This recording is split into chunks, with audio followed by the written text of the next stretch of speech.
Pada kesempatan ini kita akan bicara sedikit tentang pengaruh rokok terhadap susunan saraf, ya, baik itu otak maupun saraf lainnya secara menyeluruh, ya.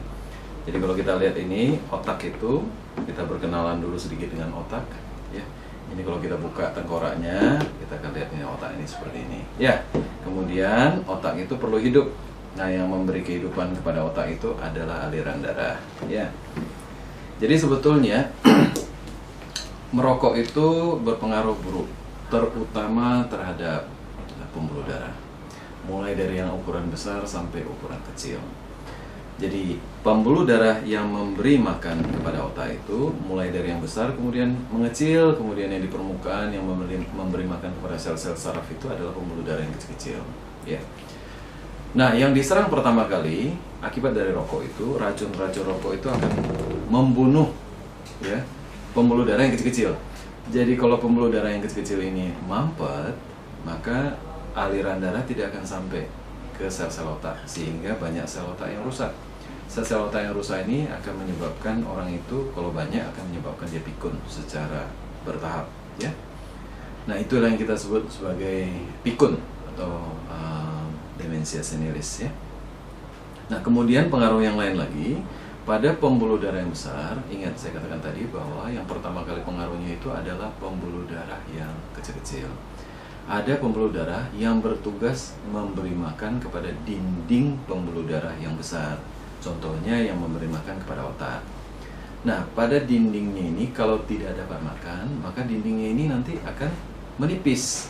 Karena dinding itu kan berlapis-lapis. Jadi ada lapisan-lapisan yang tidak dapat darah sehingga dia mati. Nah, pada bagian yang tipis ini, oleh karena adanya fluktuasi tekanan darah, dinding itu bisa membalon seperti bisul di kulit, ya. Jadi ini di dinding pembuluh darah ada seperti bisul. Nah, inilah yang kita sebut dengan aneurisma. Nah, aneurisma ini tipisnya bisa setipis kulit arinya salak, kalau pernah makan salak. Jadi kalau dia pecah, wajar, itu yang kita katakan sebagai stroke perdarahan pada otak. Jadi bisa berakibat fatal. Jadi pengaruh dari rokok itu bisa sampai fatal. Kemudian pengaruhnya yang lain lagi, ya.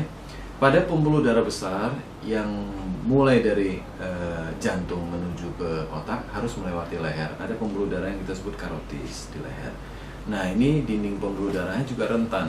Akibat dari rokok bisa menyebabkan terjadinya kerusakan, terjadi timbunan dari plak dan sebagainya, itu dipicu oleh rokok.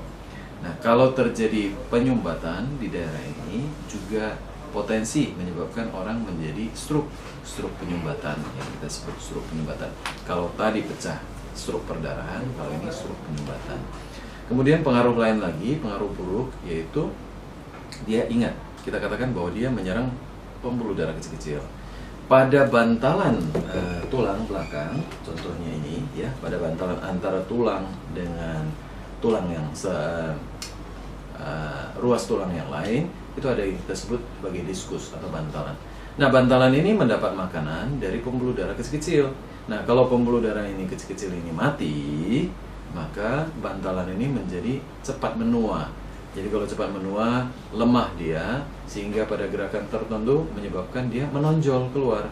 Kalau dia menonjol keluar ke tempat saraf, adanya keluar dari lubang ini, maka muncullah sakit. Nah, ini bisa terjadi di sepanjang vertebrae atau tulang belakang, mulai dari leher sampai ke daerah lumbal. Jadi yang pada umumnya terjadi adalah di daerah lumbal karena dia menahan berat badan. Tetapi tidak menutup kemungkinan ini terjadi pada level-level yang lain, sehingga membutuhkan operasi.